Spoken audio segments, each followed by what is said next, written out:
কথা খুঁজে পাচ্ছি না।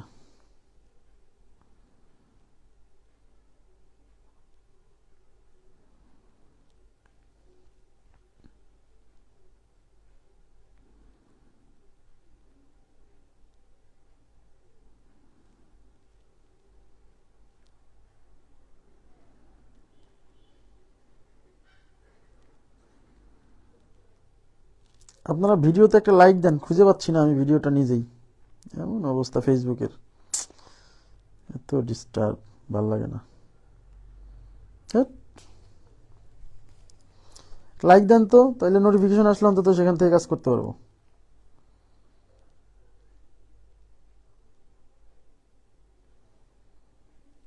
কি একটা অবস্থা।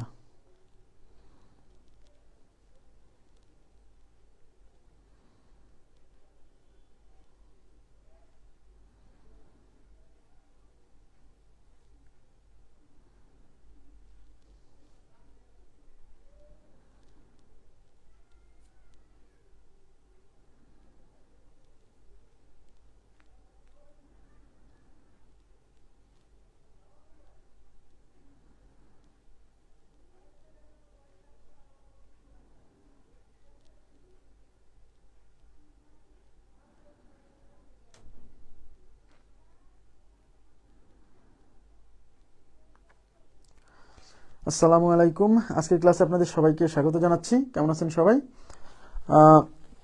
সবাই ক্লিয়ার শুনতে পাচ্ছেন কিনা এবং দেখতে পাচ্ছেন কিনা আমাকে একটু কমেন্ট করে জানাবেন। আমি ক্লাস শুরু করে দিব। সবকিছু ক্লিয়ার শোনা যাচ্ছে কিনা এবং দেখা যাচ্ছে কিনা জাস্ট একটু কমেন্ট করে জানান। জি আলহামদুলিল্লাহ আমি ভালো আছি, আপনারা কেমন আছেন? আজকে আমরা চক্রবৃদ্ধি মুনাফার অল্প কিছু অঙ্ক করব, বেশি অঙ্ক করব না, কিন্তু অঙ্কগুলো হচ্ছে লিখিত পরীক্ষার জন্য, মূলত লিখিত পরীক্ষার জন্য গুরুত্বপূর্ণ, লিখিত পরীক্ষার জন্য ইম্পর্টেন্ট। 5-6টা অঙ্ক করাবো। হ্যাঁ দেখেন, আচ্ছা সবকিছু ক্লিয়ার শোনা যাচ্ছে, দেখা যাচ্ছে? আমি আশা করছি আপনারা সবকিছু ক্লিয়ার শুনতে পাচ্ছেন, দেখতে পাচ্ছেন। আমি প্রথমে যে অঙ্কটা করাবো সেটা হচ্ছে আমাদের লেকচার বুকের 117 নাম্বার কোশ্চেন। আমাদের লেকচার বুকের 117।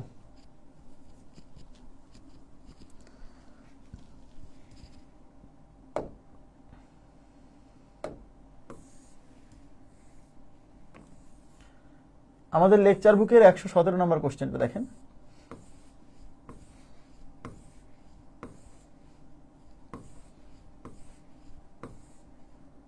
আচ্ছা, খুবই ইন্টারেস্টিং একটা কোশ্চেন। এই প্রশ্ন আসলে পরে অনেকে মানে ভেবাচাকা খেয়ে যাবে যেটা উত্তর কি হবে, কিন্তু যে জানে সে একদম দেখা মাত্রই উত্তর দিয়ে দেবে। এবং এই প্রশ্ন আসলে পরে অনেকেই ভুল করবে, অনেকে বুঝবেই না প্রশ্নটা। দেখেন কি বলছে, বলছে বার্ষিক, ওকে আচ্ছা, বলছে যে বার্ষিক 10 টাকা হার মুনাফায় 5,000 টাকার এক বছরের সরল ও চক্রবৃদ্ধি মুনাফার পার্থক্য কত? কি বলছে বলেন তো? নির্ণয় করতে বলছে কি? নির্ণয় করতে বলছে সরল এবং চক্রবৃদ্ধি মুনাফার পার্থক্য। তাহলে সরল এবং চক্রবৃদ্ধি মুনাফার পার্থক্য কয় বছরের জন্য? 1 বছরের জন্য। এখানে কিন্তু 1 বছরের কথা বলছে, খেয়াল করছেন? তাহলে আমরা টেবিল দিয়েও করতে পারি, কমন সেন্স দিয়ে তো করে ফেলবো। আমি আগে টেবিল দিয়ে দেখাচ্ছি। 1 বছরের জন্য, তার মানে 1 বছরের জন্য বলছে, তাহলে আপনি একটা খুব কাটবেন, এই যে একটা। এবার এখানে একটা দাগ দিবেন, এখানে একটা দাগ দিবেন। হ্যাঁ, এখানে লিখবেন মূলধন। মূলধন কত? 5,000। এখানে হচ্ছে সরল মুনাফা বসবে, আর এই ঘরে বসবে হচ্ছে সুদের উপর সুদ। এখন 10%, এই যে শতকরা 10%, তাহলে 5,000 টাকার 10% কত? 500 টাকা। তার মানে প্রথম বছর আপনি 500 টাকা পাবেন সরল মুনাফায়। কিন্তু প্রথম বছর কিন্তু সুদের উপর কোনো সুদ দেওয়া হবে না, কারণ প্রথম সুদের উপর সুদ কখন দেয়? প্রথম বছর যে সুদটা আপনি, যে সুদটা হয়, মানে মূলধনের উপর প্রথম বছর যে সুদটা হয়, সেই সুদটা দ্বিতীয় বছর শেষ হওয়ার পরে ওই সুদের উপরে সুদ পাওয়া যায়। কিন্তু প্রথম বছর শেষেই কি সুদের উপর সুদ পাওয়া যায় না? তার মানে এই ক্ষেত্রে সরল মুনাফার মান এবং চক্রবৃদ্ধি মুনাফার মান সেম। সরল মুনাফা এবং চক্রবৃদ্ধি মুনাফার উপর পার্থক্য ক্রিয়েট করে কে? পার্থক্য ক্রিয়েট করে হচ্ছে সুদের উপর যে সুদ পাওয়া যায় সেই মানটা। এখন প্রথম বছর তো কেবল আপনি এই যে 5,000 টাকা ব্যাংকে রাখছেন, খেয়াল করেন, 5,000 টাকা ব্যাংকে রাখছেন। 1 বছর পরে আপনি এই 5,000 টাকার 10% সুদ পাবেন, সরল মুনাফায়ও 10% পাবেন, চক্রবৃদ্ধি মুনাফায়ও 10% পাবেন, মানে 500 টাকা সুদ পাবেন। তার মানে সরল মুনাফার মানে 500 টাকা, চক্রবৃদ্ধি মুনাফার মানে 500 টাকা। তার মানে সরল এবং চক্রবৃদ্ধি মুনাফার মধ্যে কোনো পার্থক্য নাই। এটা কি বুঝছেন? সরল এবং চক্রবৃদ্ধি মুনাফার মধ্যে কোনো পার্থক্য নাই, তার মানে পার্থক্য শূন্য। হ্যাঁ, সরল ও চক্রবৃদ্ধি মুনাফার পার্থক্য, সরল ও চক্রবৃদ্ধি মুনাফার পার্থক্য শূন্য, পার্থক্য শূন্য। তার মানে এখানে কোনোটাই নয়, উত্তর হচ্ছে কোনোটাই নয়। কারণ খেয়াল করেন, এক বছরে কখনো সরল এবং চক্রবৃদ্ধি মুনাফার কোনো পার্থক্য থাকে না। কারণ এক বছর মানে ব্যাংকে আপনি কেবল টাকাটা এক বছর রাখছেন, তাহলে এক বছরে ব্যাংক আপনাকে 10% সুদ দিবে, সরল মুনাফায় 10% দিবে, আর সরল মুনাফায় এবং চক্রবৃদ্ধি মুনাফাতেও 10% দিবে। কিন্তু এই চক্রবৃদ্ধি মুনাফার সাথে সরল মুনাফার পার্থক্য কি? পার্থক্য যে চক্রবৃদ্ধি মুনাফা আপনাকে সুদের উপর সুদ দেয়। তো সুদের উপর সুদ দেয়, সুদ তো আগে হওয়া লাগবে, তারপরে নয় সুদের উপর সুদ পাবেন। তো এক বছর পরে কেবল এই 500 টাকা সুদ হয়েছে, এটার উপর সুদ দিবে আরো এক বছর পরে। তার মানে প্রথম বছরে কখনো সুদের উপর সুদ হয় না। তাই প্রথম বছরে সরল মুনাফার মানও যা, চক্রবৃদ্ধি মুনাফারও তাই মানও তাই। তাই প্রথম বছর বা এক বছরে সরল মুনাফা এবং চক্রবৃদ্ধি মুনাফার কোনো পার্থক্য থাকে না। বুঝছেন কিনা বলেন?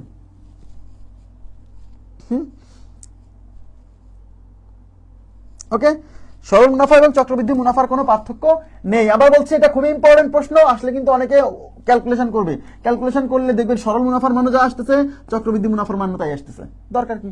তাহলে এক বছরে এই যে এক বছর মার্ক করে রাখেন, এক বছরে সরল মুনাফা এবং চক্রবৃদ্ধি মুনাফার মান সমান হয়, মানে সরল মুনাফা যা হবে চক্রবৃদ্ধি মুনাফা তাই হবে। এই জন্য এদের কোনো পার্থক্য থাকে না। ক্লিয়ার? ওকে, আচ্ছা, এবার আমি চলে যাচ্ছি 117 পরে, আমি হচ্ছে 119 নাম্বার কোশ্চেন।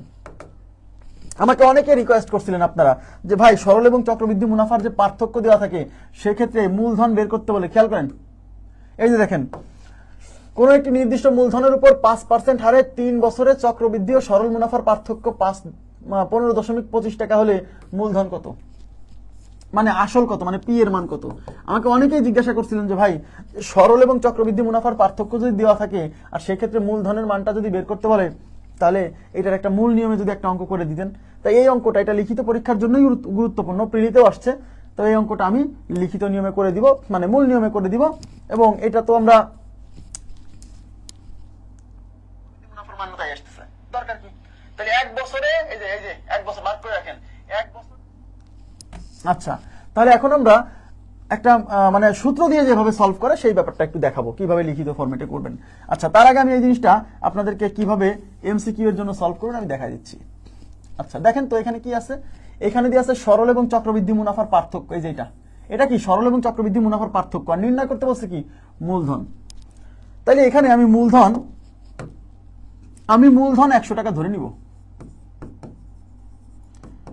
মূলধন 100 টাকা ধরে নিব। 100 টাকা ধরে আমি টেবিল প্রস্তুত করে দেখবো যে সরল এবং চক্রবৃদ্ধি মুনাফার পার্থক্য কত আসে। সেটার সাথে কম্পেয়ার করে আমি বের করবো যে আসলে মূলধন কত ছিল, বোঝেন তাই না? তাহলে মূলধন আমি ধরে নিচ্ছি, দেখেন 3 বছর না, 3 বছর, তাহলে 3টা খোপ, 1টা 2টা 3টা, একটা দাগ একটা দাগ। তাহলে এই মূলধন কত ধরছি? 100 প্রথম বছর, দ্বিতীয় বছর, তৃতীয় বছর। এখন 5% মুনাফা, কত পার্সেন্ট মুনাফা? 5% মুনাফা। আচ্ছা, 100 না ধরে 1000 ধরেন, নাহলে ফিগারটা দশমিক চলে আসবে, বেশি দশমিক আসবে। 1000 ধরেন যাতে ফিগারটা একটু বড় বড় আসে, বুঝছেন, মানে মানগুলো যাতে একটু বড় বড় আসে। 1000 ধরতেছি, নাহলে বেশি দশমিক চলে আসবে। মূলধন 1000। এখন এই 1000 টাকার উপর 5% আপনাকে কি দিবে? প্রথম বছর দিবে। তাহলে 1000 টাকার 5% কত?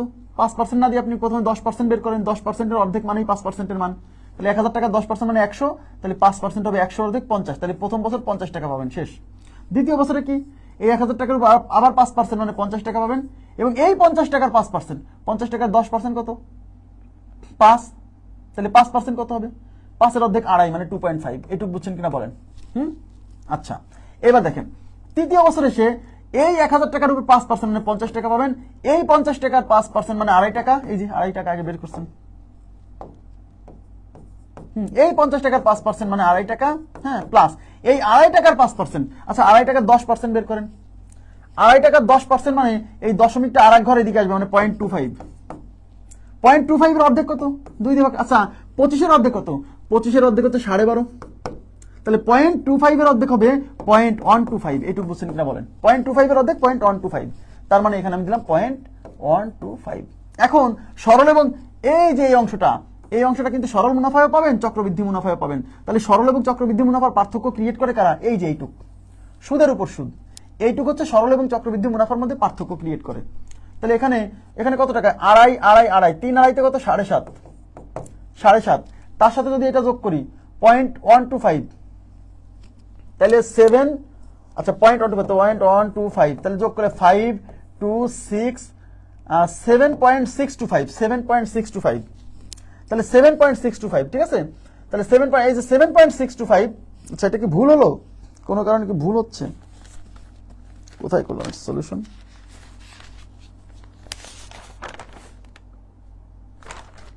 আচ্ছা করে দেখি, সমস্যা নেই। 50 টাকার 10%, আচ্ছা সমস্যা নেই। আচ্ছা 7.625 এটা কি? এটা হচ্ছে সরল এবং চক্রবৃদ্ধি মুনাফার পার্থক্য।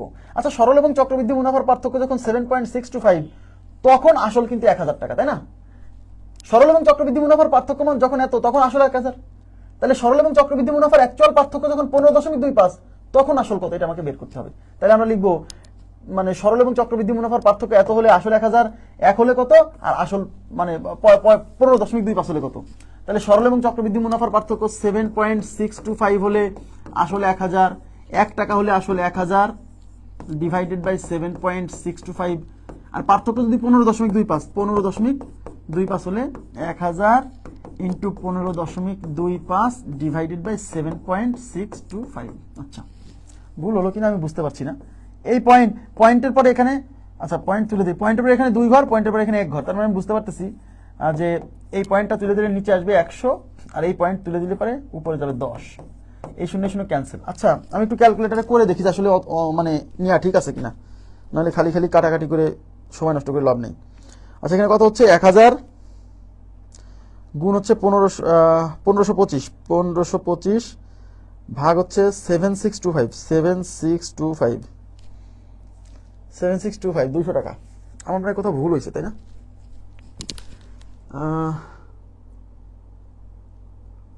3 আড়াইতে 7.5, ঠিক আছে। 200 আসলো এখানে।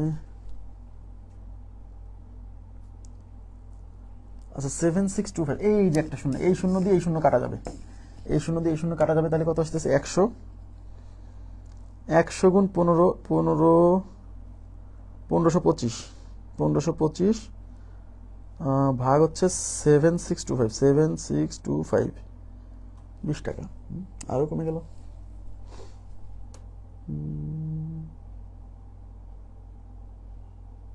ও আচ্ছা আচ্ছা, এখানে তো 3টা শূন্য, একটু দেখেন।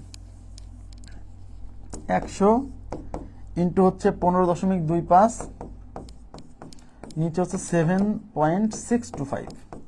আচ্ছা এটা ক্যালকুলেশন করলে পরে দেখি, এবার দেখি কি আসে। 100 গুণ 15.25 ভাগ হচ্ছে 7.625,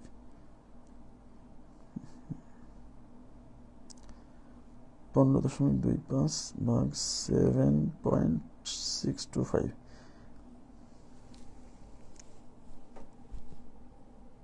সেখানে 1000 গুণ হচ্ছে 10, 2000 মিলছে। আচ্ছা তার মানে ঠিক আছে, ক্যালকুলেশন ঠিক আছে, সমস্যা নেই। তাহলে এটার উত্তর হচ্ছে 2000 টাকা। আচ্ছা এটা ক্যালকুলেশন করলে 2000 টাকা আসবে। মনোযোগ দেন, এটা মূলত লিখিত পরীক্ষার কোশ্চেন। হ্যাঁ মূলত লিখিত পরীক্ষার কোশ্চেন, প্রিলিতে আসলে আসতে পারে, তবে 3 বছরের জন্য সরল এবং চক্রবৃদ্ধি মুনাফার পার্থক্য 10% ছাড়া আমি মানে অঙ্ক সাধারণত দেখিনি, বুঝছেন? এত বেশি কিন্তু মাথায় পেইন নেবেন না, তাহলে কিন্তু সমস্যা হবে। হ্যাঁ এইটা আমি এখন লিখিত ফরম্যাটে করে দিচ্ছি, আমি দেখালাম যে আসলে মানে এমসিকিউতে আসলে কিভাবে করবেন, কিন্তু 3 বছরের জন্য যদি এই 5% 7% এসব আসে, তাহলে অঙ্ক করে আসা একটু টাফ। হ্যাঁ এইবার এটা মূল কনসেপ্টটা দেখেন, এটা লিখিত ফরম্যাটে কিভাবে করবেন।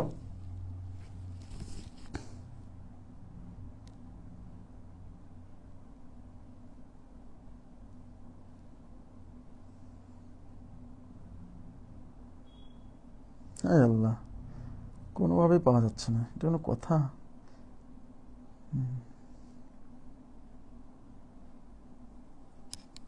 ঠিক আছে ঠিক আছে। আচ্ছা এবার দেখেন, এইবার এখানে কি বলছে, সবাই একটু লিখিত ফরম্যাটটা শিখে নেন, কারণ এর আগেও কিন্তু সরল এবং চক্রবৃদ্ধি মুনাফার পার্থক্যের অনেক অঙ্ক করাইছি, কিন্তু একটা অঙ্ক আমি লিখিত করে দিতে চাইছিলাম, সেটা করে দিচ্ছি। তাহলে এখানে সরল এবং চক্রবৃদ্ধি মুনাফার পার্থক্য এত, তার মানে আপনাকে কি করতে হবে, সরল মুনাফার মান বের করতে হবে, চক্রবৃদ্ধি মুনাফার মান বের করতে হবে, সেই দুইটা মুনাফার বিয়োগ ফলের মান এত, এই কাজটা আপনাকে করতে হবে। তাহলে আমরা প্রথমে কি করব, সরল মুনাফা ধরি আসল হচ্ছে কত, ধরি আসল বা মূলধন আসল বা মূলধন কত টাকা, পি। তাহলে অতএব সরল মুনাফা কি আই না, আই ইকুয়াল টু কি এনপি আর বাই 100, তাই কিনা? এন এর মান কত? এন হচ্ছে 3 বছর, এই যে 3 বছর। পি এর মান কত? পি তো মূলধন, এটা রেখে দিতে হবে কারণ এটাই বের করবো। আর এর মান কত? আর এর মান হচ্ছে 5, আর নিচে কত? 100। এখন এই 5 দিয়ে 100 কে কাটলে 20 বার যাবে, তাহলে উপরে হলো 3p ডিভাইডেড বাই 20। এটা কিসের মান বলেন তো? এটা হচ্ছে সরল মুনাফার মান। এটা হচ্ছে সরল মুনাফার মান, 3p ডিভাইডেড বাই চক্রবৃদ্ধি সুদ থেকে মূলধন বের করবো কিভাবে দেখাচ্ছি। চক্রবৃদ্ধি সুদ থেকে মূলধন বের করলে কিভাবে? চক্রবৃদ্ধি সুদ থেকে মূলধন কেন? মূলধন বের করা যাবে না? এরকম অঙ্ক তো করাইছি না। দেখেন এবার বলছে যে I is equal to NPR by 100, এটা থেকে আমরা সরল মুনাফার মান পেলাম 3p বাই 20, এলো সরল মুনাফা। এবার চক্রবৃদ্ধি মুনাফা, হ্যাঁ চক্রবৃদ্ধি মুনাফা। এখন চক্রবৃদ্ধি, এই যে আমরা যে সূত্র C equal to P into 1 plus R by 100 to the power N, এই সূত্র দিয়ে আমরা যে এই সি বের করি, এই সি কিন্তু চক্রবৃদ্ধি সুদ না, এই সি হচ্ছে চক্রবৃদ্ধি সুদ আসল। তাহলে আমাদের এই সি এর মান বের করবো, মানে চক্রবৃদ্ধি সুদ আসল বের করবো, সেখান থেকে আসল পি বিয়োগ করলে চক্রবৃদ্ধি সুদ আসবে। হ্যাঁ, তাহলে এখন আমরা বের করবো চক্রবৃদ্ধি সুদ আসল। চক্রবৃদ্ধি সুদ আসল, চক্রবৃদ্ধি সুদ আসল সি ইজ ইকুয়াল টু সূত্র কি P into 1 plus R by 100 to the power N. N মানে কয় বছর? এই যে 3 বছর। আচ্ছা, তাহলে এখন পি ইন্টু 1 প্লাস আর এর মান হচ্ছে 5%, এই যে divided by 100 to the power 3 is equal to P into, এটা দিয়ে এটা ধরেছে কয়বার বলেন তো? 20 বার, আর এখানে হচ্ছে 1। এখন লসাগু কত? লসাগু হচ্ছে 20, 20 একে 20 প্লাস হচ্ছে 1, এই যে এখানে 1 আছে। হ্যাঁ, তাহলে পি এর উপরে 3 আছে কিন্তু 20 আর 21, তাহলে 21 divided by 20 to the power 3। 21 divided by 20 to the power 3। আচ্ছা দেখেন, এখন এই 21 হচ্ছে এই 21 কিন্তু সরি এই পাওয়ার 3 কিন্তু 21 এর উপর আছে, এই পাওয়ার 3 কিন্তু 20 এর উপর আছে। হ্যাঁ, তাহলে এখানে কি হচ্ছে দেখেন, সি ইজ ইকুয়াল টু, দেখেন 21 এর কিউব করলে কত হবে?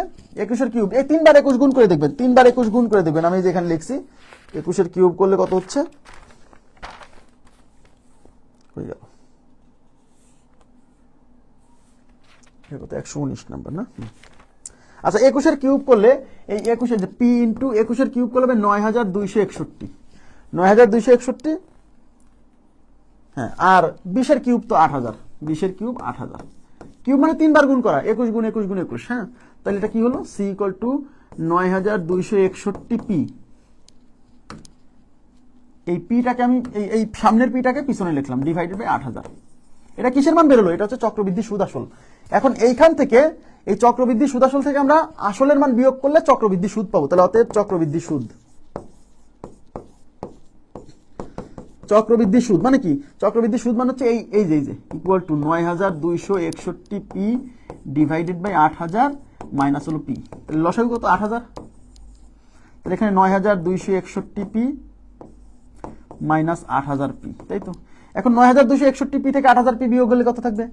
1261, তাই না? 9261 থেকে 8000 বাদ দিলে কত? 1261। তাহলে উপর হচ্ছে 1261 পি ডিভাইডেড বাই কত? Divided by 8000। এটা কিসের মান বলেন তো? এটা হলো চক্রবৃদ্ধি সুদ। এটা হচ্ছে চক্রবৃদ্ধি সুদ, বুঝছেন? প্রথমে চক্রবৃদ্ধি সুদ আসল বের করলাম, সেখান থেকে আসল বিয়োগ করে চক্রবৃদ্ধি সুদ পাইলাম। আর এই যে 3p বাই 20, এটা হচ্ছে সরল সুদ। তো এটা সরল সুদ, এটা চক্রবৃদ্ধি সুদ। কোশ্চেনে বলছে সরল মুনাফা ও চক্রবৃদ্ধি মুনাফার পার্থক্য 15.25। মানে সরল মুনাফা মানে এইটা এবং চক্রবৃদ্ধি মুনাফা মানে এইটা, এই দুইটার পার্থক্য হচ্ছে 15.25।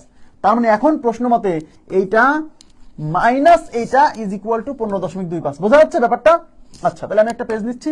এবার প্রশ্ন মতে, কঠিন কিছু না ভাই, আপনাকে সরল মুনাফা বের করতে হবে, চক্রবৃদ্ধি মুনাফা বের করতে হয়েছে। 1261 পি ডিভাইডেড বাই 8000। দেখেন 1261 পি ডিভাইডেড বাই 8000 মাইনাস কত? মাইনাস কত? মাইনাস হচ্ছে মাইনাস 3p বাই 20, মাইনাস হচ্ছে 3p ডিভাইডেড বাই 20। এইটা হলো 15.25। এই পর্যন্ত বুঝছেন কিনা বলেন? এই পর্যন্ত বুঝছেন কিনা বলেন? হ্যাঁ, এই পর্যন্ত কি বুঝছেন? এই পর্যন্ত বুঝছেন? ক্লিয়ার হয়েছে এই পর্যন্ত? মানে সোজা কথা, সরল ও চক্রবৃদ্ধি মুনাফার পার্থক্য দেওয়া আছে, তাই না? তাহলে আপনাকে সরল মুনাফা বের করতে হবে। সরল মুনাফা বের করার সূত্র হচ্ছে I is equal to NPR by 100। আর চক্রবৃদ্ধি মুনাফা বের করতে হবে। চক্রবৃদ্ধি মুনাফা তো সরাসরি বের করা যায় না, আগে চক্রবৃদ্ধি সুদ আসল বের করতে হবে, সেখান থেকে আসল বিয়োগ করে চক্রবৃদ্ধি মুনাফা বের করতে হবে, তারপরে সরল মুনাফার চক্রবৃদ্ধি মুনাফার বিয়োগ ফলের ওই মানটা বসাই দিলেই অঙ্ক শেষ। এবার সমাধান করতে হবে, ঠিক আছে? তাহলে এবার এখানে লসাগু কত? 8000 আর 20 এর লসাগু হচ্ছে 8000। 8000 কাটা থাকবে হচ্ছে 1261 পি মাইনাস, এ দেখেন এই 20 দিয়ে 8000কে ভাগ করলে হবে 400, 400কে 3 দিয়ে গুণ করলে হবে 1200 ইজ ইকুয়াল টু 15.25, ঠিক আছে? তাহলে উপরে 1261 পি থেকে 1200 পি বিয়োগ করলে হবে 61 পি, নিচে কত? 8000 ইজ ইকুয়াল টু 15.25। তাহলে আমাকে যেহেতু পি এর মান বের করতে হবে, মানে আসল বের করতে হবে, তাহলে পি এখানে রেখে দেন আর বাকিগুলো ওই পাশে পার করে দেন। তাহলে 15.25, এই 8000 এই পাশে ভাগ আছে, ওই পাশে যে গুণ হবে, এই 61 এই পাশে গুণ ছিল, এই পাশে এসে ভাগ হবে। এটা ক্যালকুলেশন করলে কত আসবে? এটা ক্যালকুলেশন করলে আমি একবারে লিখে দিচ্ছি, এটা ক্যালকুলেশন করে দেখবেন, যদি আপনি নিজে ক্যালকুলেশন করে দেখবেন, এটা আসবে হচ্ছে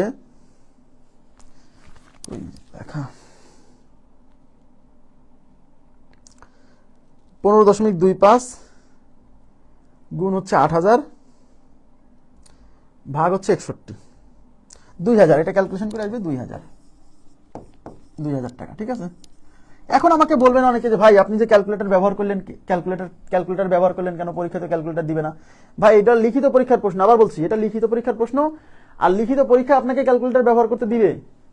লিখিত পরীক্ষায় আপনাকে ছোট একটা মানে সাধারণ যে ক্যালকুলেটর সেটা ব্যবহার করতে দিবে, সুতরাং ক্যালকুলেটর ব্যবহার করলে সমস্যা নাই। কিন্তু প্রিলির কোশ্চেনে প্রিলি টাইপের যে প্রশ্ন আসে, এটা তো প্রিলির প্রশ্ন না, আমি আবার বলছি এটা লিখিত পরীক্ষারই প্রশ্ন। এখন আপনাদের দাবি ছিল যে ভাই একটা করে দেন, সরল এবং চক্রবৃদ্ধি মুনাফার পার্থক্য দেওয়া থাকলে আসল কিভাবে বের করবো একটা করে দেন, তাই আমি করে দিলাম। হ্যাঁ, এবার কি বোঝা গেছে ব্যাপারটা? ক্লিয়ার হয়েছে? এই ম্যাথ কি ব্যাংক ছাড়া আসার সম্ভাবনা আছে? হ্যাঁ, আসতেই পারে। বিসিএস পরীক্ষায়, বিসিএস লিখিত পরীক্ষায় এই প্রশ্ন আসতে পারে, বিসিএস লিখিত পরীক্ষায় এই প্রশ্ন আসতে পারে, খুব গুরুত্বপূর্ণ। সরল মুনাফা চক্রবৃদ্ধি মুনাফা থেকে প্রতিবার প্রশ্ন আসে, এবং সরল এবং চক্রবৃদ্ধি মুনাফার পার্থক্য থেকেই দেখা যায় যে বেশিরভাগ প্রশ্ন হয়েছে, ঠিক আছে? এবার কি ক্লিয়ার ব্যাপারটা? আপনারা কি বুঝছেন? এই কোশ্চেন বুঝছেন কিনা বলেন? এখন এই টাইপের প্রশ্ন আরো আছে আমাদের, এই প্রায় সরল এবং চক্রবৃদ্ধি মুনাফার পার্থক্য আরো আছে না?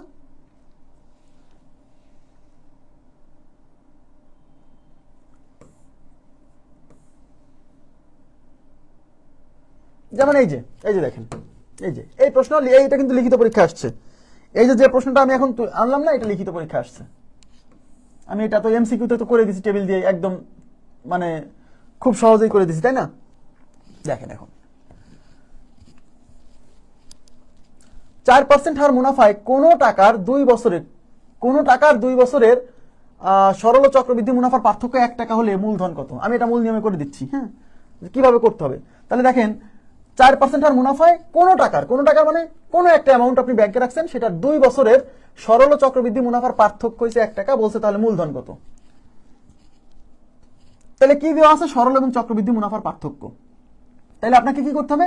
সরল মুনাফা বের করতে হবে, চক্রবৃদ্ধি মুনাফা বের করতে হবে, তারপর ওই দুটার পার্থক্য মানে বিয়োগফল ইজ ইকুয়াল টু 1 লিখে সমাধান করতে হবে। এটা খুবই সহজ। তাহলে আমরা প্রথমে সরল মুনাফা বের করব। তাহলে ধরে নিব যেহেতু মূলধন বের করতে বলছে, তাহলে ধরি মূলধন পি টাকা, মূলধন ইজ ইকুয়াল টু পি, মূলধন ইজ ইকুয়াল টু পি। হ্যাঁ, তাহলে অতএব সরল মুনাফা কত হবে বলেন? সরল মুনাফা আই না, I is equal to NP R by 100। N কয় বছর? এন হচ্ছে 2 বছর, এই যে 2 বছর। পি কত? পি তো মূলধন, এটা বের করতে হবে, তার মানে এটা রেখে দেন। আর রেট অফ ইন্টারেস্ট কত? এই যে 4, আর নিচে কত? 100। এই 4 দিয়ে এটা যাবে হচ্ছে 25 বার, তাহলে উপরে হচ্ছে 2p, নিচে হচ্ছে 25, তাহলে 2p ডিভাইডেড বাই 25 থাকুক। এটা হচ্ছে সরল মুনাফার মান, 2p ডিভাইডেড বাই 25, ঠিক আছে? আচ্ছা, এখন আমরা চক্রবৃদ্ধি মুনাফা বের করবো, কিন্তু চক্রবৃদ্ধি মুনাফা তো সরাসরি বের করা যায় না। প্রথমে চক্রবৃদ্ধি সুদ আসল বের করতে হয়, সেখান থেকে আসল বিয়োগ করে চক্রবৃদ্ধি মুনাফা বের করতে হয়। তাহলে এখন হচ্ছে চক্রবৃদ্ধি সুদ আসল, এই যে চক্রবৃদ্ধি সুদ আসল C is equal to P into 1 plus R, R কত? আর এই যে 4, নিচে কত? 100 to the power N, N মানে কত? 2 বছর, এই যে, ঠিক আছে? এবার C is equal to P into এইটা 4 × 4, 4 × 25 100, তাহলে উপরে লসাগু হচ্ছে 25, তাহলে এখানে 25 প্লাস এই যে 1, উপরে হচ্ছে 2, তাহলে C is equal to P into 25 আর 1 26, নিচে হচ্ছে 25, তারপর স্কোয়ার, তাহলে পি ইন্টু এই 26 এর স্কোয়ার হচ্ছে 676, আর 25 এর স্কোয়ার কত? 625। হ্যাঁ, এটা কিসের মান? আচ্ছা, এই পিটাকে পিছনে লেখেন, মানে 676 পি ডিভাইডেড বাই 625। এটা কিসের মান? এটা হচ্ছে চক্রবৃদ্ধি সুদ আসল। এই চক্রবৃদ্ধি সুদ আসল থেকে আমি যদি আসল বাদ দেই তাহলে তো চক্রবৃদ্ধি সুদ। ইয়েস, তাহলে এটা হচ্ছে 676 পি ডিভাইডেড বাই 625, হ্যাঁ, মাইনাস পি। 625 লসাগু, 676 থাকবে, 676 পি মাইনাস 625 পি। ঠিক আছে, 676 থেকে 625 বিয়োগ করলে 51 থাকে। 51, যে 51 পি, 51 পি ডিভাইডেড বাই 625। এটা কিসের মান? এটা হলো চক্রবৃদ্ধি সুদ। এটা তো চক্রবৃদ্ধি সুদ। আর এটা কি? এটা হলো সরল সুদ।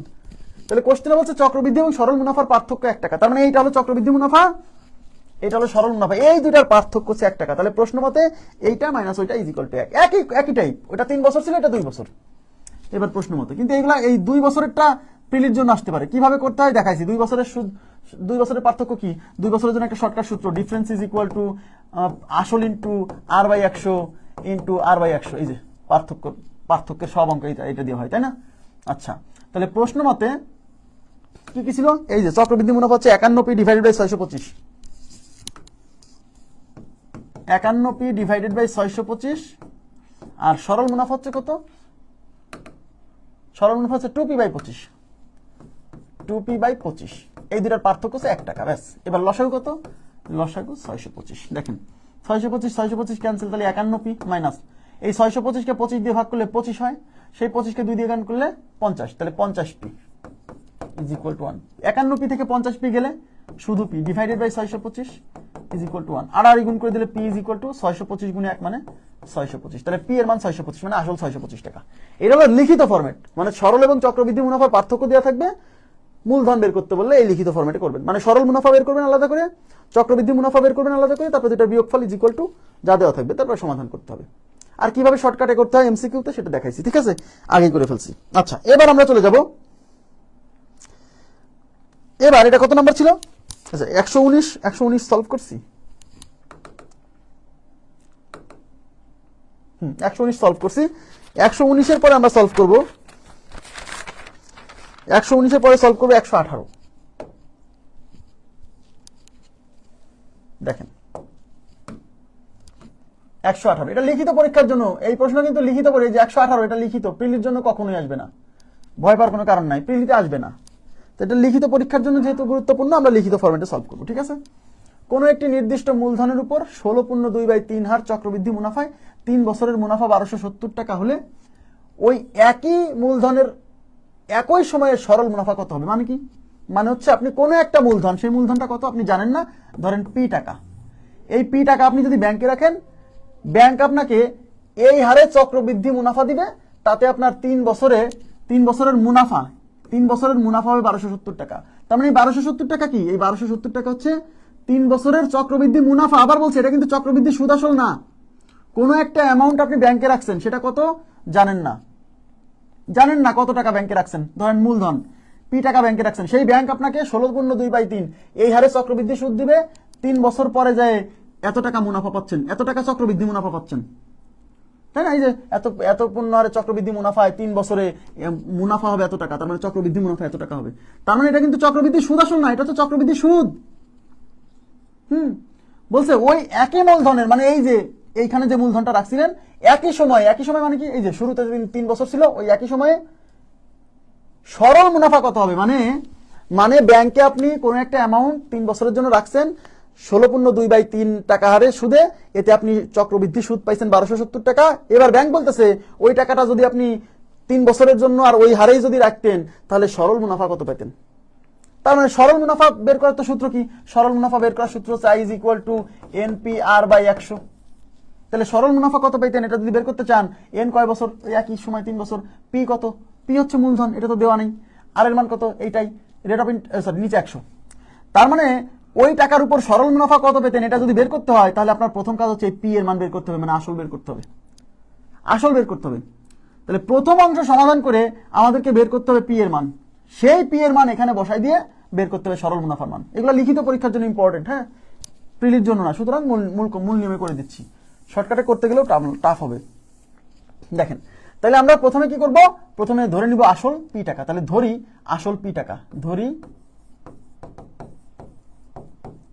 আসল ইজ ইকুয়াল টু পি। হ্যাঁ, এখন এই যে 1270 এটা কি, সবাই মনোযোগ দেন। এই 1270 কি, এই 1270 হচ্ছে চক্রবৃদ্ধি সুদ।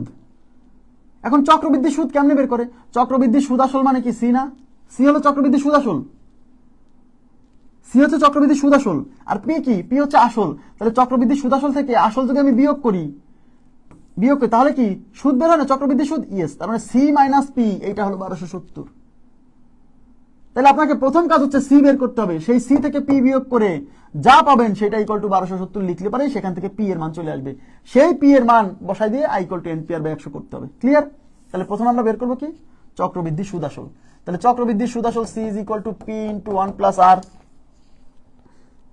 1 প্লাস আর, আর মানে কত, এই যে আর মানে 16 পূর্ণ, এই যে 16 পূর্ণ 2/3। এটা এটা এটা মিশ্র ভগ্নাংশ থেকে সাধারণ ভগ্নাংশে কনভার্ট করেন তো, 3 16 48 প্লাস 2 50, 50/3। তাহলে আর এর মান 50 ডিভাইডেড বাই 3, আর নিচে আছে 100, এই যে নিচে ওই যে 100 to the power N, N কত, এন হচ্ছে 3 বছর। বুঝছেন কিনা বলেন? এই যে আর এর মান 50/3, আমরা কি লিখি, আর বাই 100 না, তা আর এর মান 50/3, আর এই যে নিচে 100 ছিল। হ্যাঁ, এই 50 দিয়ে এই 100 যাবে 2 বার। তাহলে পি ইন্টু 1 প্লাস, উপরে কিছু নেই মানে 1, তাহলে 1/3 দুগুণী 6, উপর হচ্ছে 3। তাহলে পি ইন্টু এই এখানে 6 আর 1 7, তাহলে 7/3, 7/6 টু দি পাওয়ার 3। এখন দেখেন is equal to P into এই কিউবটা 7 এর উপর আছে, 6 এর উপর আছে, 7 এর কিউব করলে 343, আর 6 এর কিউব করলে 216। এই পিটাকে পিছনে লিখলে 343 পি ডিভাইডেড বাই 216। তাহলে এটা কিসের মান, এটা হচ্ছে চক্রবৃদ্ধি সুদ আসল। এই চক্রবৃদ্ধি সুদ আসল থেকে এখন যদি আসল বিয়োগ করে দেই তাহলে বেরোবে চক্রবৃদ্ধি সুদ। তাহলে অতএব চক্রবৃদ্ধি সুদ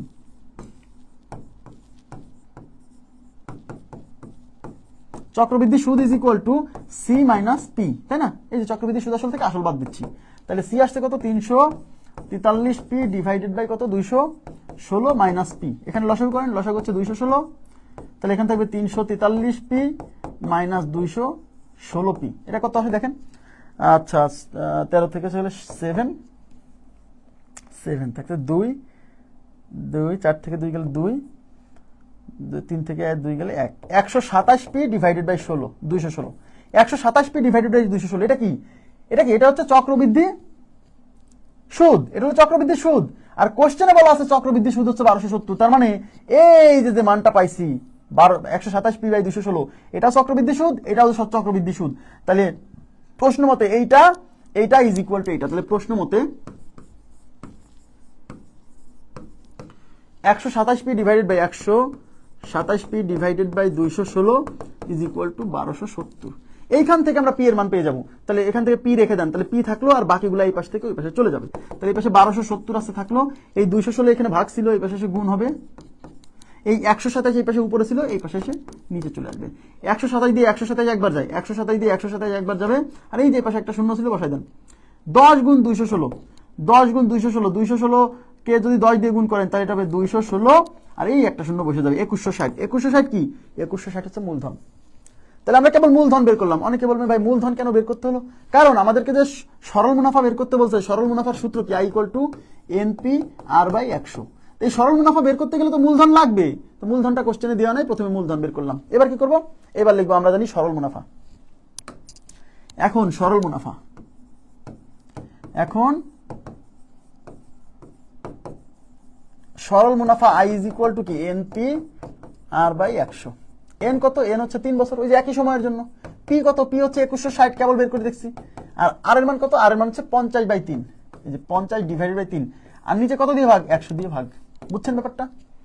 ক্লিয়ার? আর এর মান 50/3, কেউ যদি মনে করেন যে আর এর মান যেহেতু 50/3 ফ্র্যাকশন, এটা আলাদা করে রাখবো, ওকে ফাইন, কোনো সমস্যা নেই, ঠিক আছে, ওকে। এবার দেখেন এই 3 দিয়ে এই 3 কাটা, এই 50 দিয়ে এটা হচ্ছে 2 বার যাবে। আচ্ছা, কোনো সমস্যা নেই, কোনো সমস্যা, এই 2 দিয়ে এটা কাটেন।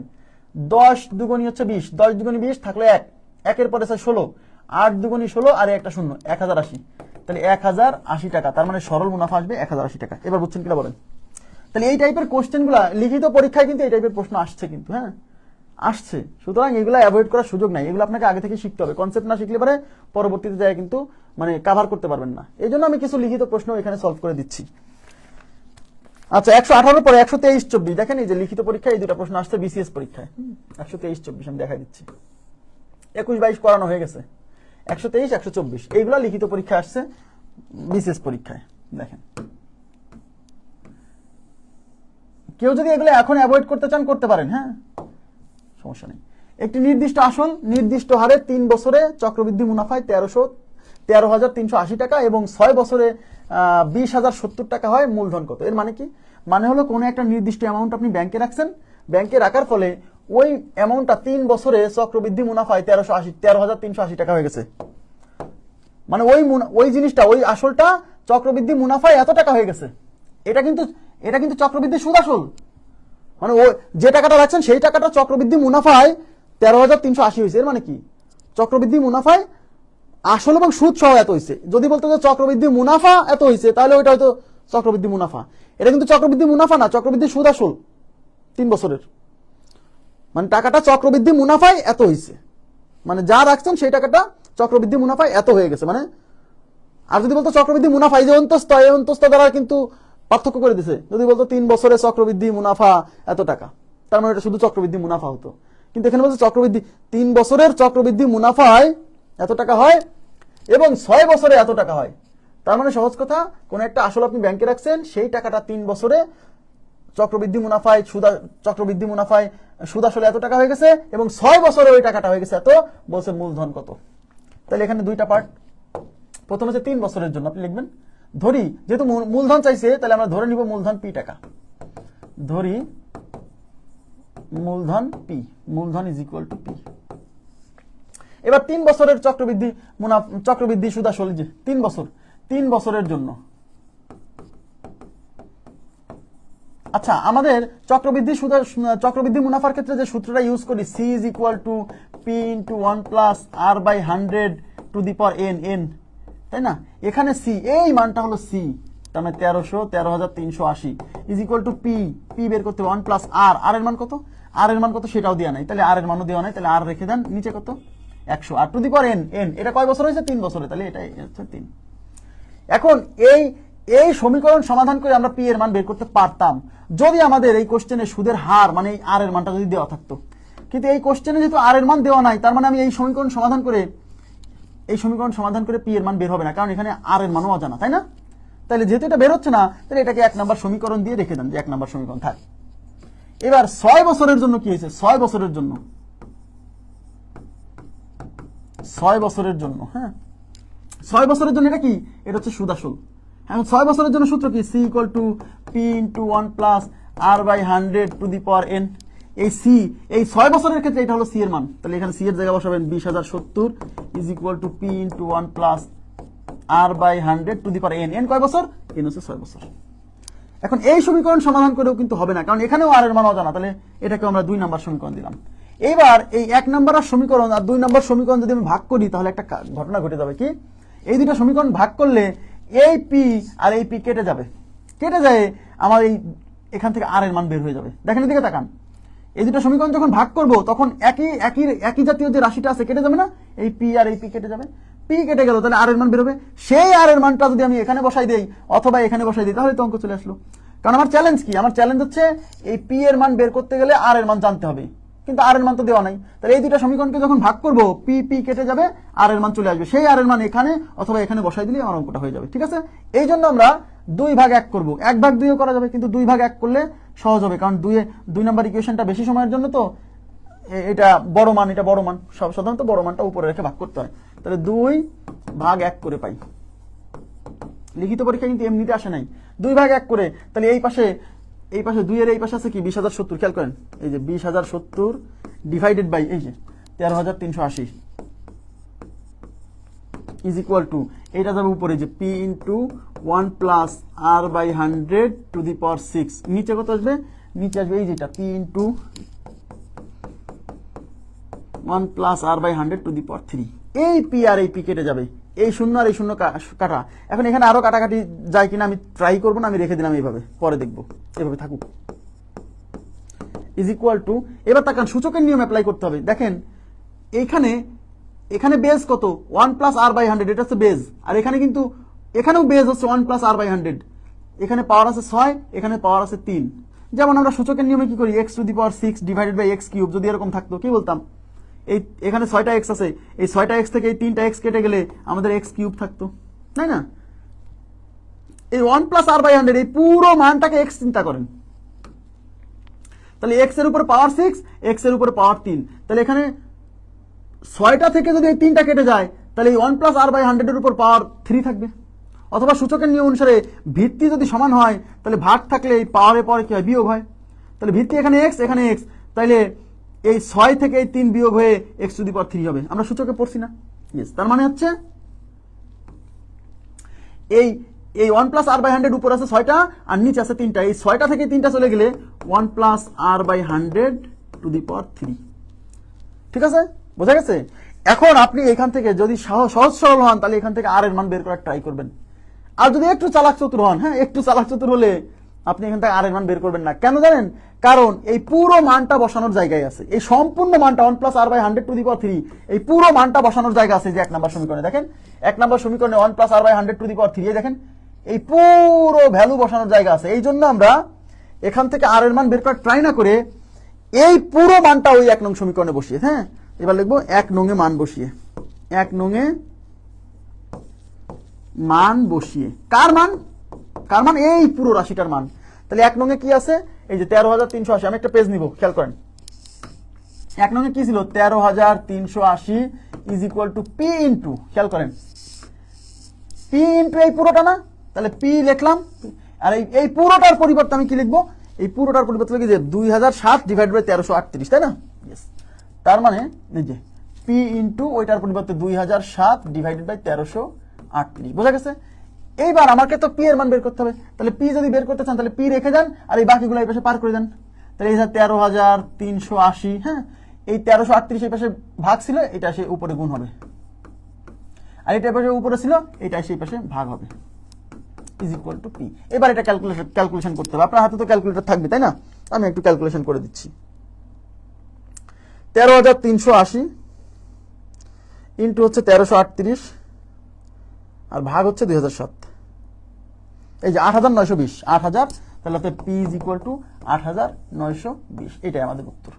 কঠিন না। আবার বলছে লিখিত অঙ্কগুলো কি? লিখিত অনেকে বলে যে ভাই প্রিলি আর লিখিত একসাথে কভার করে দেন। এই যে দেখেন লিখিত এক একটা অঙ্ক কত বড়। প্রিলিতে যে অঙ্ক আসে সেই অঙ্ক সাধারণত লিখিততে আসে কম, লিখিত অঙ্কগুলোই আলাদা। এখন কেউ যদি এই টাইপের অঙ্ক যদি না করে যায়, অনেকে বলে প্রিলি লিখিত একসাথে কভার করে দেবো 100%, এটা সম্ভব না। প্রিলি কোর্সের সাথে যদি এই লিখিত এরকম 50টা অঙ্ক করেন তাহলে তো একটা চ্যাপ্টারে অনেক সময় লেগে যাবে। কথা কি বুঝছেন? এই জন্য প্রিলির সাথে আমি একদম এলিমেন্টারি যে বেসিকগুলো সেগুলো শিখাই দিচ্ছি, যাতে লিখিততে যায় আপনার বেগ পেতে না হয়। হ্যাঁ, মানে বলে প্রিলির অঙ্ক আর লিখিত অঙ্ক সেম। এই অঙ্ক করতে গেলে কেউ যদি আগে থেকে না করে যায়, করে আসতে পারবে? কখনোই না। দুইটা ইকুয়েশন যে ভাগ করতে হবে পরে যায়, এটা তো জানতে হবে। আগে করে না গেলে তো সে মাথায় আসবে না এই দুইটা ইকুয়েশন আমাকে ভাগ করতে হবে। এই যে পরের অঙ্কটা দেখেন,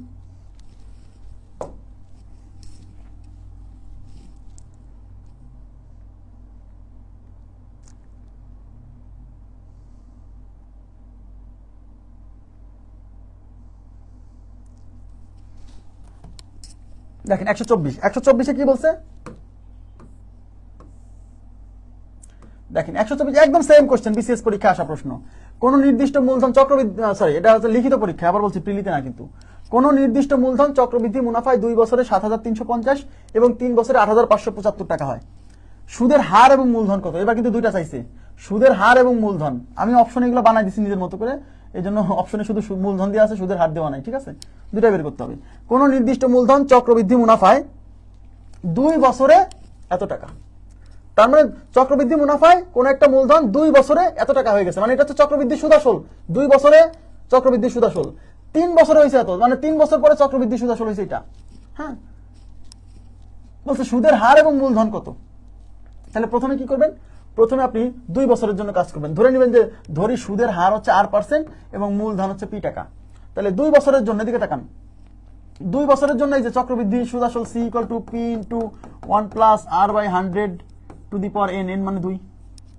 এখানে C এর মান কত? এই C এর মান হচ্ছে এই যেটা 2 বছরে, হ্যাঁ 7,350 = P × 1+r/100⁻²। এটা 1 নাম্বার ইকুয়েশন হিসেবে রেখে দেন। কেন? কারণ এখান থেকে আমি এখানে অজানা রাশি কয়টা? এখানে অজানা রাশি হচ্ছে দুইটা, পি একটা আর একটা। তাহলে এখানে পি এর মান এবং আর এর মান, একটা সমীকরণ থেকে তো দুইটা অজানা রাশি বের করা যায় না। একটা সমীকরণে একটা অজানা রাশি থাকলে সেটা বের করা যায়। তো আপনি পি এর মান বের করতে গেলে আর এর মান লাগবে, আর এর মান বের করতে গেলে পি এর মান লাগবে। কিন্তু কোশ্চেনে তো আরও চাইছে, পিও চাইছে, তার মানে এই সমীকরণ থেকে দুইটা মান বের করা যাবে না। তাহলে এটাকে একটা ইকুয়েশন দিয়ে রেখে দেন। এটা 2 বছরের জন্য গেল। এবার 3 বছরের জন্য যদি আমি এটা অ্যাপ্লাই করি, তাহলে 3 বছরের জন্য চক্রবৃদ্ধি সুদ আসল C equal to P into 1 plus R by 100 to the power N, N এর মান 3। এই 3 বছরের জন্য সি মানে চক্রবৃদ্ধি সুদ আসল হচ্ছে 8575। তো এটার পরিবর্তে লিখলাম 8575 is equal to P into 1 plus R by 100 to the power 3। এটাকে আমি 2 নম্বর ইকুয়েশন দিলাম। ওই একইভাবে দেখেন, একইভাবে আমি যখন এই দুটো ইকুয়েশন ভাগ করব, এই পি পি কেটে যাবে, আর এর মান বেরোবে। এই জন্য আমরা 2 ভাগ 1 করব, 2 ভাগ 1 করে। তাহলে 2 এর এই অংশ, এই যে 8575 ডিভাইডেড বাই ওই যে 7350 ইজ ইকুয়াল টু, উপরে থাকবে হচ্ছে P into 1 plus R by 100 to the power 3, নিচে হচ্ছে P into 1 plus R by 100 power 2। এই পি পি কাটা, দেখেন এখানে আছে 1 প্লাস আর বাই 100 আছে উপরে পাওয়ার 3, এখানে 1 প্লাস আর বাই 100 এর পাওয়ার 2।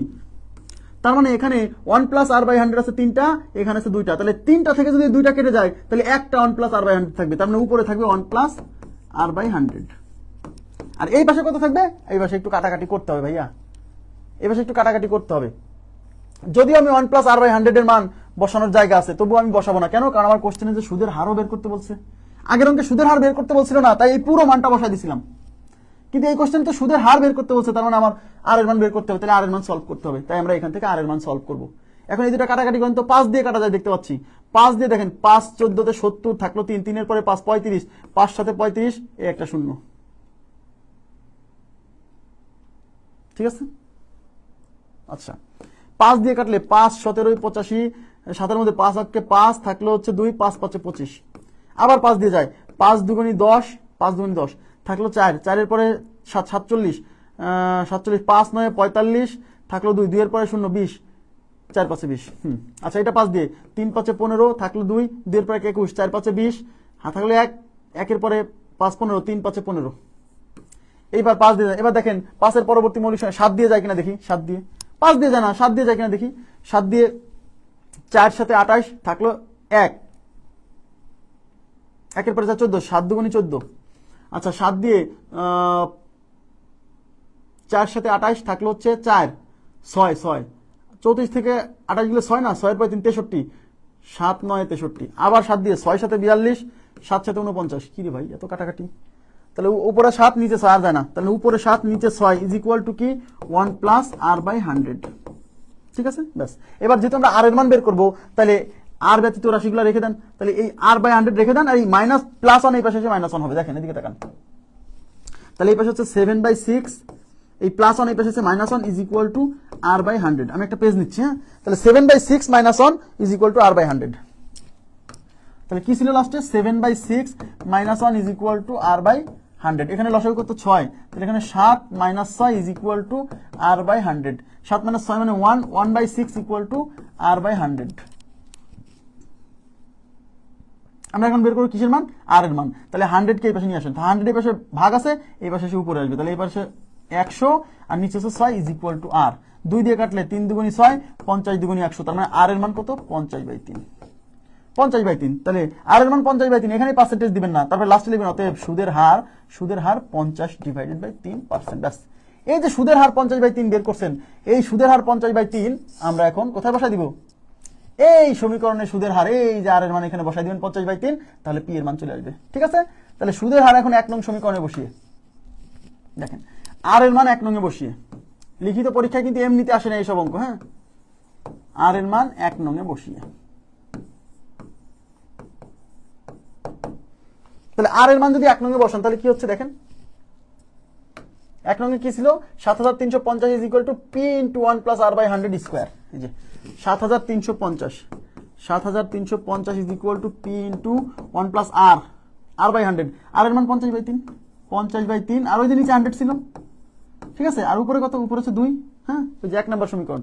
এখন এটা সমাধান করে আমাকে পি এর মান আনতে হবে। দেখি কিভাবে করা যায়।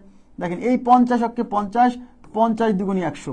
তাহলে এই পাশে 7350 is equal to P into 1 plus উপরে 1 নিচে 3 দুগুণী 6 তার উপরে কত স্কোয়ার। আচ্ছা, তাহলে 7350 is equal to P into 6, এখানে 6 প্লাস 1 তার উপর আছে স্কোয়ার, 6 প্লাস 1 7, তাহলে 7350 is equal to P into 7, 7 উপরে 7 নিচে 6, 7 এর উপর স্কোয়ার করলে 49, 6 এর উপর স্কোয়ার করলে 36। এবার আমার যেহেতু পি এর মান বের করতে হবে, তাহলে এই অংশটা এই পাশে নিয়ে আসেন। তাহলে 7350 এই 36 এই পাশে এসে গুণ হবে, এই 49 এই পাশে এসে ভাগ হবে, ইজ ইকুয়াল টু পি। ব্যাস, তাহলে কত হচ্ছে দেখেন, 7350 আমি দেখে দিচ্ছি, 7350 ইন্টু 36 ভাগ কত, ভাগ হচ্ছে 49, 5400 টাকা। তাহলে অতএব পি ইজ ইকুয়াল টু, এটা জাস্ট ক্যালকুলেশন করলে পি ইকুয়াল টু আসছে 5400 টাকা। শেষ, বুঝছেন? তাহলে এই যে লিখিত পরীক্ষায় যদি এই টাইপের প্রশ্ন আসে, আমি 2-3টা করে দিলাম এবং আশা করি এর মধ্যেই আসা উচিত। হ্যাঁ, মানে বিসিএস পরীক্ষায় এই লাস্টে 2টা প্রশ্ন আসছে। এবার দেখেন,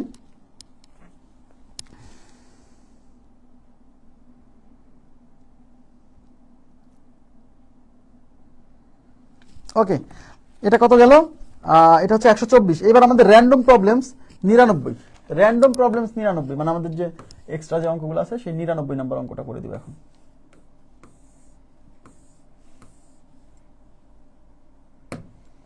দেখেন 99 নম্বর কোশ্চেনে কি বলছে, সবাই একটু মনোযোগ দেন। এটা প্রিলিমিনারি কোশ্চেন, ব্যাংকে আসছে, দেখেন 2019 সালে, খুবই সহজ, দেখে বুঝলেই হবে। বলছে if the compound interest of a certain some of money for 2 successive years, successive years মানে হচ্ছে পরপর, 2 সাকসেসিভ ইয়ার্স মানে হচ্ছে পরপর 2 বছরের। হ্যাঁ, বি টাকা 225 এন্ড টাকা 238.5, what is the rate of interest পার অ্যানাম, মানে কি, মানে হচ্ছে কোনো একটা টাকা আপনি ব্যাংকে রাখছেন কম্পাউন্ড হারে, মানে চক্রবৃদ্ধি মুনাফায় কোনো একটা টাকা ব্যাংকে রাখছেন, সেই টাকাটা পরপর 2 বছর সুদ দিছে হলো যথাক্রমে 225 টাকা এবং 238.5 টাকা। মানে কি, মানে প্রথম বছর পরপর 2 বছর হচ্ছে সুদ দিছে, যে টাকাটা ব্যাংকে রাখছেন সেই টাকাটা পরপর 2 বছর সুদ দিছে 225 টাকা আর 238.5 টাকা। মানে প্রথম বছর আপনি 225 টাকা সুদ পাইছেন আর দ্বিতীয় বছর আপনি 238.5 টাকা সুদ পাইছেন। বলছে what is the rate of interest পার অ্যানাম। আচ্ছা, তার মানে সুদের হার কত। এইবার আপনাকে বুঝতে হবে, আপনাকে আমি বলছিলাম প্রথম বছর চক্রবৃদ্ধি সুদ আর সরল সুদ একই হয়, প্রথম বছর যা চক্রবৃদ্ধি সুদ তাই সরল সুদ। তাহলে প্রথম বছর যেহেতু আপনি 225 টাকা পাইছেন, মনোযোগ দেন, 225 টাকা সুদ পাইছেন, এর মানে বুঝতে হবে প্রতি বছর কিন্তু আপনি সরল সুদ 225 টাকায় পাবেন। এই যে ব্যাপারটা এরকম, হ্যাঁ, এখানে কোন একটা অ্যামাউন্ট আছে যার উপর প্রথম বছর, এই যে প্রথম বছর আপনি 225 টাকা পাইছেন। আচ্ছা, তাহলে দ্বিতীয় বছরও তো আপনি এই সরল মুনাফা হিসেবে 225 টাকা পাবেন, পাবেন না? পাবেন না, পাবেন না? মনে করে দেখেন, এই যে টেবিলের ব্যাপারটা এখন বুঝবেন। তাহলে দ্বিতীয় বছর যে আপনি 238.5 টাকা সুদ পাইলেন, এটা কোথেকে আসলো? প্রথম বছর 225 টাকা পাইছেন, দ্বিতীয় বছর তো 225 টাকায় পাওয়ার কথা, কিন্তু দ্বিতীয় বছর তো পাইছেন 238.5 টাকা। তাহলে অতিরিক্ত এই যে 225, এখান থেকে 225 বাদ দিলে এই যে 238.5 মাইনাস 225, এখান থেকে আসবে 13.5। এই যে 13.5, এটা কি? এই 13.5টা কি? প্রথম বছর আপনি 225 টাকা পাইছেন, দ্বিতীয় বছরও তো 225 টাকা পাবেন, কিন্তু পাইছেন এত, তার মানে কি, ওই যে 13.5 ওইটাই হলো এই যে 225 টাকা প্রথম বছর সুদ পাইছিলেন না, এই সুদের উপর সুদ পাইছেন 13.5। ইয়েস, এই 225 টাকার উপর সুদ পাইছেন এটা। হ্যাঁ, তাইলে মনে করে দেখেন আমরা কিভাবে করতাম অঙ্ক, এখানে যে আসল থাকতো সেই আসলের সুদের হার যত দেওয়া থাকতো এই আসলের উপর তত পার্সেন্ট বের করতাম, দ্বিতীয় বছর এই আসলের উপর তত পার্সেন্ট বের করতাম এবং এই সুদের উপর তত পার্সেন্ট বের করে এটা আসতো, তাই না? তার মানে আপনি 225 টাকার উপর সুদ পাইছেন 13.5 টাকা। ইয়েস, তাহলে এই সুদটা পাইছেন কার উপর? এই 225 টাকার উপর। তার মানে 225 টাকায় সুদ এত টাকা পাওয়া যায়, তাহলে 225 টাকায় সুদ পাওয়া যায় 13.5, তাহলে 1 টাকায় সুদ পাওয়া যাবে 13.5 ডিভাইডেড বাই 225। আর শতকরা সুদের শতকরা হার মানে 100 টাকায় কত পাওয়া যায়, তাহলে 100 টাকায় কত পাওয়া যাবে? 13.5 গুণ 100 ডিভাইডেড বাই 225। ক্লিয়ার?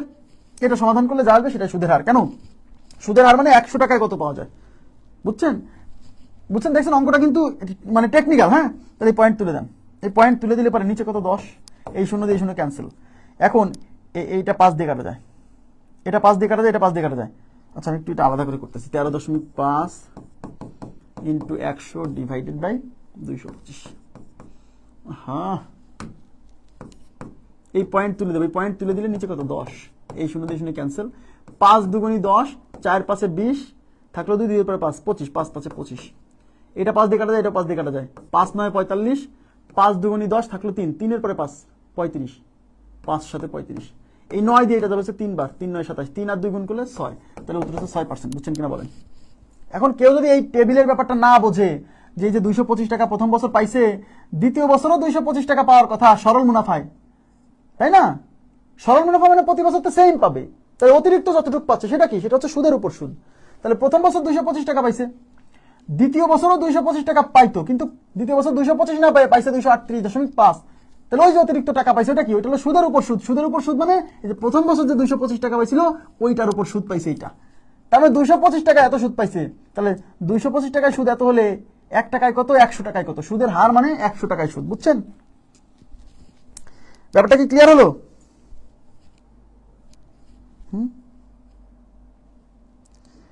ব্যাপারটা ক্লিয়ার হয়েছে কি? একটু কাইন্ডলি বলেন তো, এই অঙ্কে কোনো সমস্যা আছে? যারা আছেন, যে কয়জনই লাইন আছেন, এটা বুঝছেন কিনা? এটা বুঝছেন কিনা?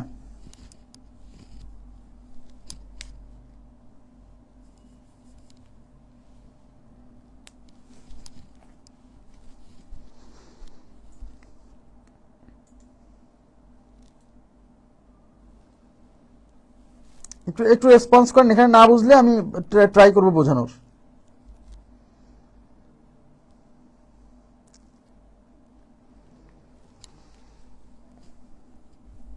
প্রথম বছর সুদ পাইছে 225, প্রথম বছর সরল সুদও যা হয় চক্রবৃদ্ধি সুদও তাই হয়, তার মানে দ্বিতীয় বছরে সুদ 225 টাকা পাওয়ার কথা ছিল, কিন্তু 238.5 পাইছে, তাহলে এই যে 13.5 অতিরিক্ত টাকা পাইছে, এটা কিসের উপর? এটা হলো প্রথম বছর যে সুদ পাইছিল সেই সুদের উপর সুদ পাইছে। ওকে, তাহলে আমি আচ্ছা ঠিক আছে, থ্যাংক ইউ ভেরি মাচ, এখানেই সমাপ্ত করব।